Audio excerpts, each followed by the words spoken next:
guys, today I'm here with the topic of part 1 of Indian Constitution. Indian constitution में total 22 parts हैं जो कि different topic से deal करते हैं। पार्ट 1 डील करता है the union and it's territory. Part 1 में टोटल 4 आर्टिकल्स हैं from article 1 to 4।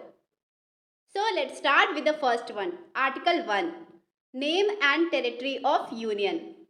India that is Bharat shall be a union of state.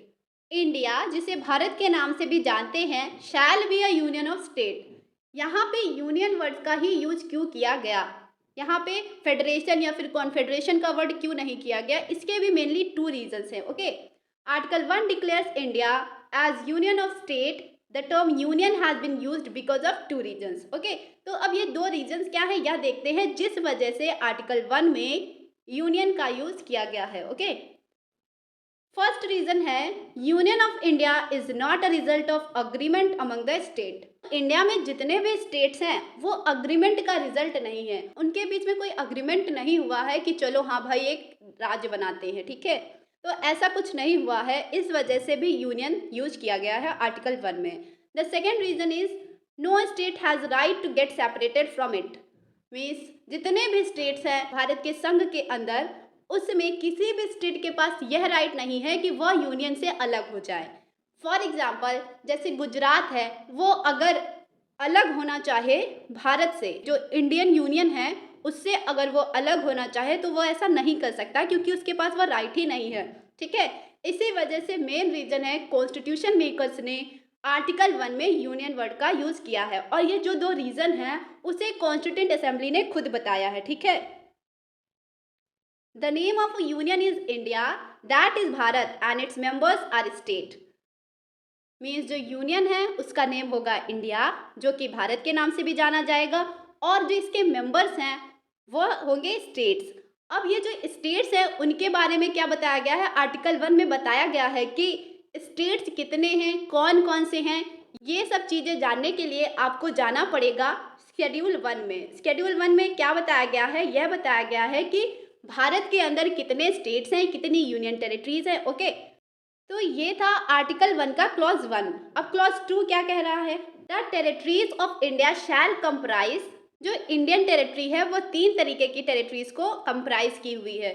State territory means जितने भी स्टेट्स हैं, 28 स्टेट्स हैं at present. Okay, union territory, union territories क्या, जितनी भी UTs हैं हमारे इंडिया में, तो ये कितनी है, ये टोटल 8 हैं। ओके, और territory acquired by the government of India, तो ये अभी हमारे पास 0 है, ठीक है। भारत ने अभी एक भी टेरिटरी को एक्वायर्ड नहीं किया है। ओके, तो हो गया, पहला हो गया स्टेट टेरिटरी, दूसरी हो गई union territories, and third type की कैटेगरीज है territory acquired by the government of India.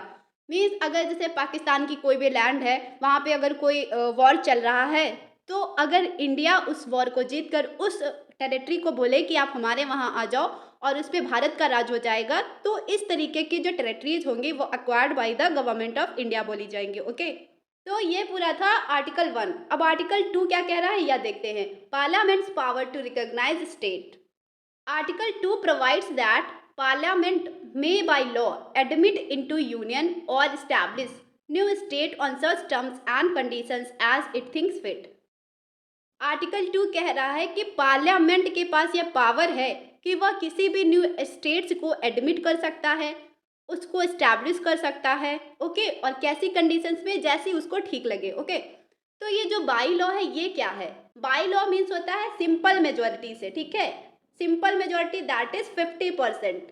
कोई भी बिल पास करने के लिए इसमें 50% की जो मंजूरी है वो ज़रूरी होगी, ठीक है। तो इसमें कोई दिक्कत नहीं होगी, जिसकी भी गवर्नमेंट होती है वो एटलीस्ट 50% की तो मेजोरिटी रखता ही रखता है, ठीक है। The power given under article 2 is very wide. Article 2 का एग्जाम्पल देखते हैं जो कि है सिक्किम। ओके, जो सिक्किम है वो भारत का पहले हिस्सा नहीं था। 16 मई 1975 को सिक्किम भारत का हिस्सा बना और यह 22nd स्टेट बना भारत का। और ये जो 22nd स्टेट बना वो कौन से अमेंडमेंट के थ्रू बना, 36 अमेंडमेंट एक्ट 1975। ये इंपॉर्टेंट क्वेश्चन है, काफ़ी पूछा जाता है कि सिक्किम कौन से अमेंडमेंट के थ्रू भारत का हिस्सा बना, तो ये 36 amendment 1975। Okay, article 3 formation of new states and alteration of areas, boundaries और नेम्स ऑफ एग्जिस्टिंग स्टेट्स। जो आर्टिकल 2 है वो बाहरी चीज़ों की बात कर रहा था, मीन्स जो बाहर की कोई भी लैंड है उसको अपने अंदर कन्वर्ट कर ले, ओके। पर जो आर्टिकल 3 है वह बता रहा है कि जो एग्जिस्टिंग स्टेट्स हैं, जो इंडिया के स्टेट्स हैं, उनमें कोई भी परिवर्तन कर दे, उनके नाम बदल दे, बाउंड्रीज बदल दे, या फिर उन्हीं जो एग्जिस्टिंग स्टेट्स हैं उनसे ही कोई एक नया स्टेट्स बना दे, तो ये सारी चीज़ें आर्टिकल 3 बताता है, ठीक है। और इसका प्रोसीजर कैसे होगा यह देखते हैं। Article 3 of the Constitution empowers the Parliament to form new states, alter area, boundaries and names of existing states in the following manners.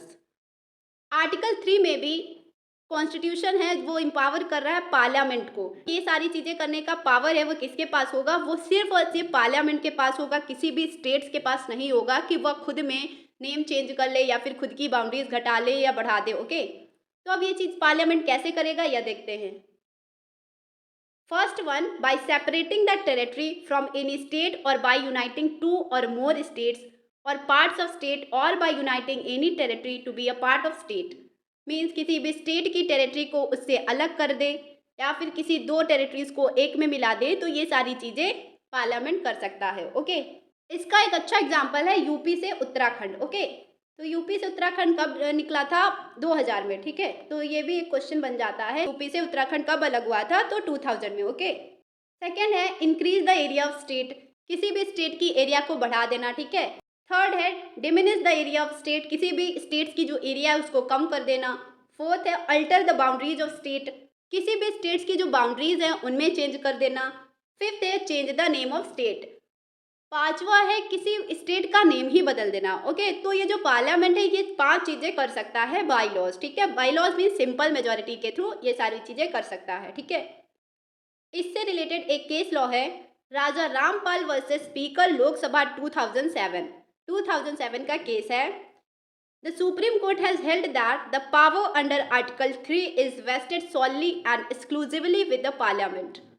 इस केस में सुप्रीम कोर्ट ने कहा जो पावर दी गई है वो एक्सक्लूसिवली वेस्ट करती है पार्लियामेंट के अंदर।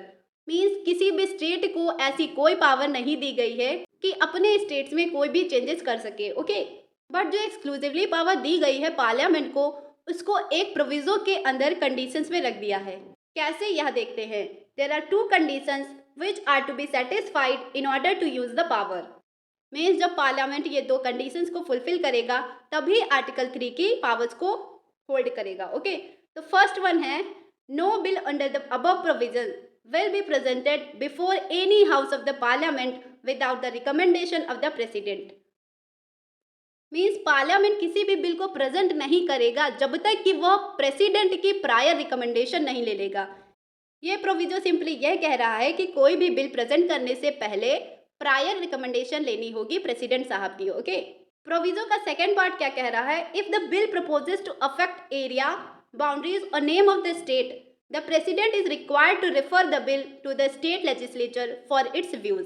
प्रोविजो 3 फर्दर ये बता रहा है कि अगर कोई भी ऐसा बिल है जो किसी स्टेट की एरिया या फिर उसके नाम या फिर बाउंड्रीज को इफेक्ट कर रहा है, तो फिर जो बिल होगा वो प्रेसिडेंट साहब को पहले उस स्टेट के लेजिस्लेचर के पास भेजना होगा और उनकी जो व्यूज़ हैं वो लेना पड़ेगा।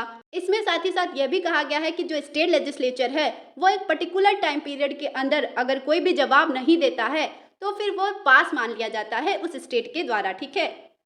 Article 4 consequential amendment. Article 4(1) provides that if any law is made under provisions of Article 2 or 3, it shall contain suitable amendments in first and fourth schedule of Constitution. First schedule में बताया गया है कौन से स्टेट्स होंगे, कौन सी union territories होंगी।